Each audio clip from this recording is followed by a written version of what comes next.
What's up, everybody? E-Rock the Red here, back with episode 19 of Gaming News Weekly. And guess what?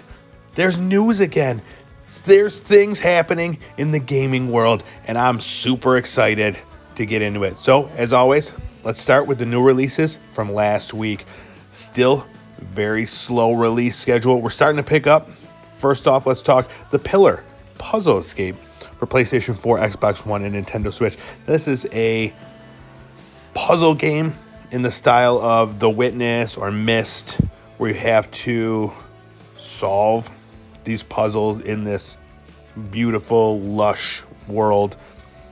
Reviews I'm reading say it's enjoyable. It's a shorter game, but fun if you're into these style of games, the puzzle games, like the room, escape room type games. Definitely something to check out if this is your thing.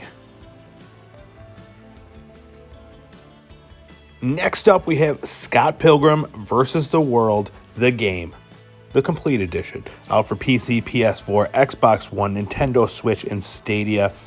This is a game, if you're not familiar with the backstory of this, came out in 2010. It was on the PlayStation 3 and the Xbox 360, and it was a hit. Like, it was a very well-reviewed game, and for some reason, it was just removed from all the stores. So,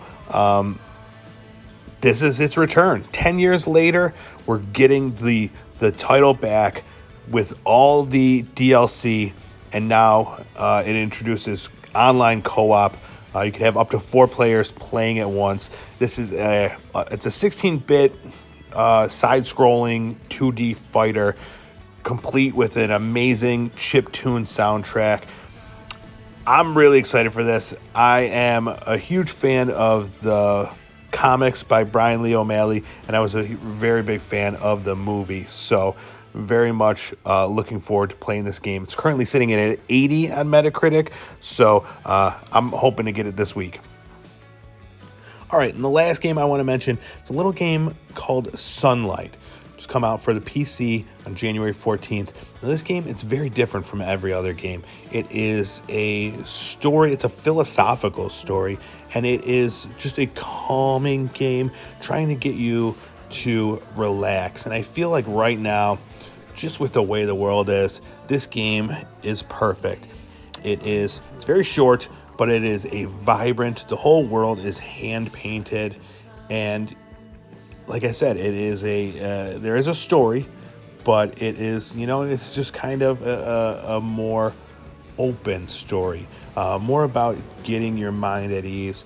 And I just thought that was really cool. Definitely a break from your Call of Duties and your just world news. So, and it's cheap, might be one to check out. You're just hiking in the woods. Like, who doesn't want that?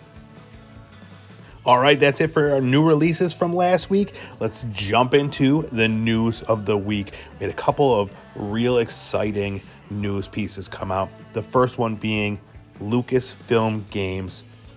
It was recently revealed that Lucasfilm Games is now the official identity for all gaming titles from Lucasfilms. A quote from the press release states, "This is a name that encompasses the company's rich catalog of video games and its eye toward the future." Pretty cool news, trying to keep everything in this world together, keep it all canonical. And speaking of its eye toward the future, they also announced that Ubisoft is working on an open world, story-driven Star Wars title. Super cool announcement. Not a ton of details yet. We do know it's being made by Ubisoft Massive. Those are the developers of The Division, The Division 2. In fact, it's got the same director as The Division 2 did. It's a start of a long-term collaboration with Disney and Ubisoft. So expect a lot more from them. What other information? It's the same engine as The Division, and that's pretty much all we know. Although the CEO of Ubisoft, Yves Guillemot, said it will be an original Star Wars adventure, different from anything that has been done before. So, take that as you will. But just the thought of Star Wars and the Division, a game like that, it's got me excited. And I'm not even the biggest Star Wars fan, but I think they could do great things.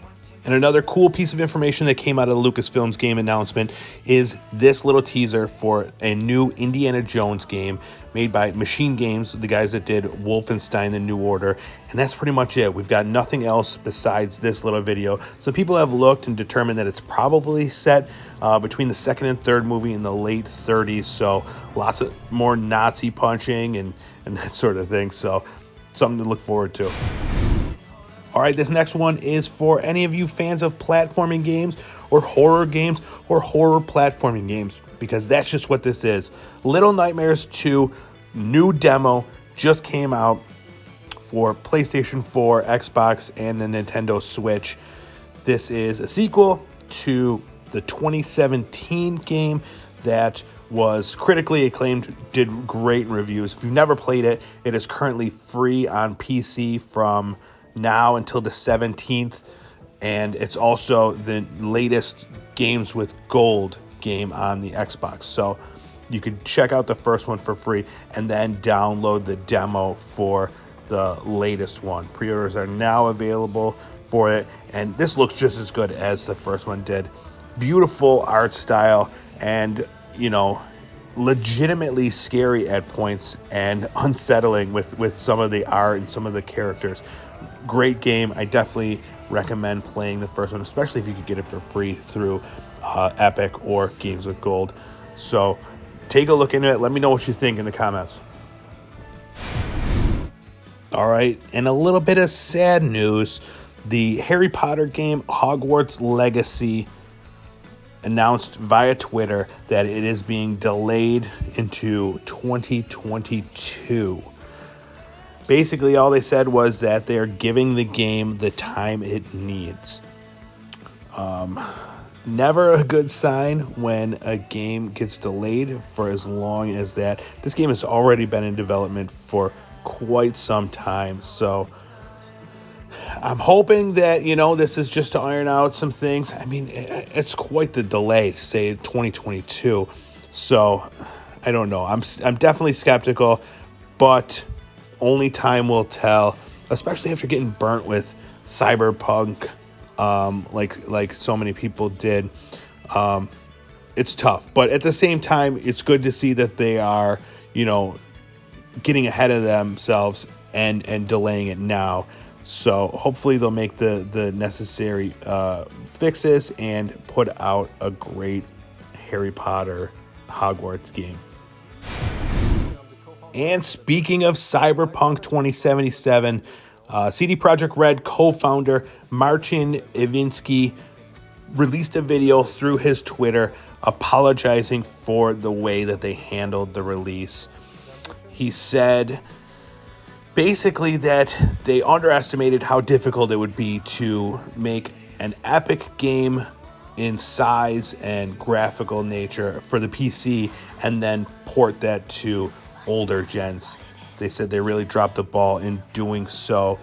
He also said that they are working very hard to release updates, and a new update will be coming within 10 days, but also because of that, they're pushing the DLC, the free content, the planned DLC that they had, they're pushing that back. And also, he did state that the PlayStation 5 and Xbox Series X versions of that will be coming in the second half of 2021. No release date, but just a release window for those. Some people were skeptical of this, saying that's just them covering their asses because of potential lawsuits coming because of the way that the release was handled. But, I like to think that they are being sincere.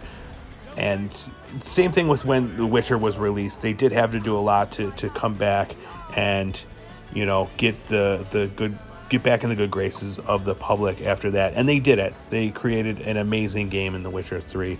So hopefully they'll be able to do the same thing with Cyberpunk 2077. All right, ladies and gentlemen, another episode in the books. Thank you so much for joining me for Gaming News Weekly, episode 19. I hope you enjoyed it. Leave a comment. Let me know what you liked or didn't like, and we'll see you next week. Thanks. Bye-bye.